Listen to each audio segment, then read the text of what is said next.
जय श्री हरि विष्णु। आपका हमारे चैनल हमारी संस्कृति पर स्वागत है। भगवान पुरुषोत्तम की कृपा हम सब पर बनी रहे। आज हम अध्याय 4 सुनेंगे, तो कथा प्रारंभ करते हैं।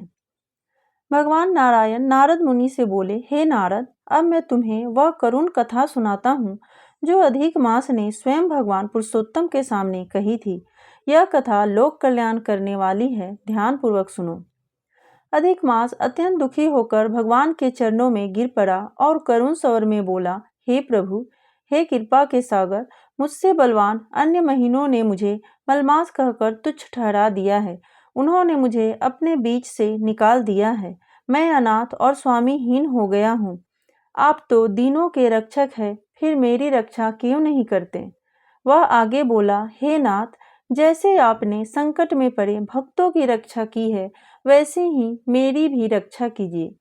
आपने देवकी की रक्षा की, द्रौपदी की लाज बचाई, कालिए नाग के विष से ग्वालों और गायों को बचाया, जंगल की अग्नि से ब्रजवासियों को सुरक्षित किया, जरासंध के बंधन से रजाओं को छुड़ाया और गजराज को ग्राह के मुख से बचाया। तो क्या मैं आपकी शरण में आकर भी अनाथ रह जाऊं? इतना कहकर अधिक मास रोने लगा। उसके नेत्रों से आंसू बहने लगे और वह भगवान के सामने खरा खरा अपनी व्यथा में डूब गया। भगवान विष्णु यह दृश्य देखकर अत्यंत दयालु हो उठे। उन्होंने स्नेहपूर्वक कहा, हे वत्स, तुम इतने दुखी क्यों हो? तुम्हारे मन में कौन सा कष्ट है? मेरी शरण में आने वाला कभी शोक नहीं रहता। यह वैकुंठ ऐसा स्थान है जहाँ न दुख है, न बुढ़ापा, न मृत्यु का भय है।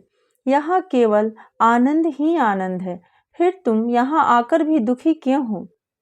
भगवान के ये वचन सुनकर अधिक मास ने कुछ धैर्य धारण किया और गहरी सांस लेते हुए बोला, हे प्रभु, आप सर्वज्ञ हैं, आपसे कुछ भी छिपा नहीं है।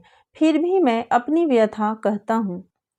संसार के सभी काल, क्षण, मुहूर्त, दिन, रात, पक्ष और अन्य मास सबके अपने अपने स्वामी हैं, इसलिए वे सम्मानित हैं। परंतु मेरा कोई नाम नहीं, कोई स्वामी नहीं, कोई स्थान नहीं। इसी कारण मुझे सभी तुच्छ समझते हैं, शुभ कार्यों में मुझे वर्जित कर देते हैं।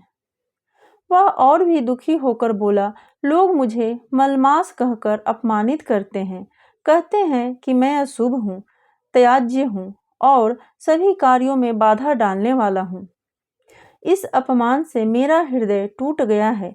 अब मुझे जीने की इच्छा नहीं है। ऐसे निंदित जीवन से तो मृत्यु ही श्रेष्ठ है।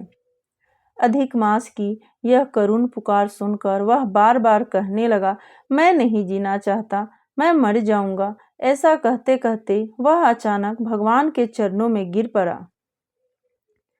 यह देखकर वहां उपस्थित सभी देवता और पार्षद आश्चर्यचकित रह गए। भगवान श्री हरि का हृदय करुणा से भर गया।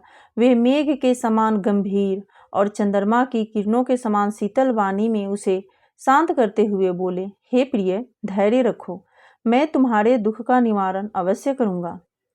सूत जी कहते हैं, हे ब्राह्मणों, भगवान के ये वचन पाप रूपी समुद्र को सुखाने वाली अग्नि के समान थे।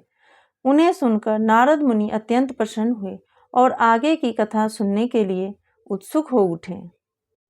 आज का अध्याय यही समाप्त हुआ और भगवान नारायण ने अधिक मास के दुखों का निवारण कैसे किया, वह हम कल के अध्याय में सुनेंगे। तो दोस्तों, अगर आपको हमारी वीडियो अच्छी लगे तो हमारी संस्कृति चैनल को लाइक और सब्सक्राइब जरूर करें और कमेंट में जय श्री हरि विष्णु जरूर लिखें।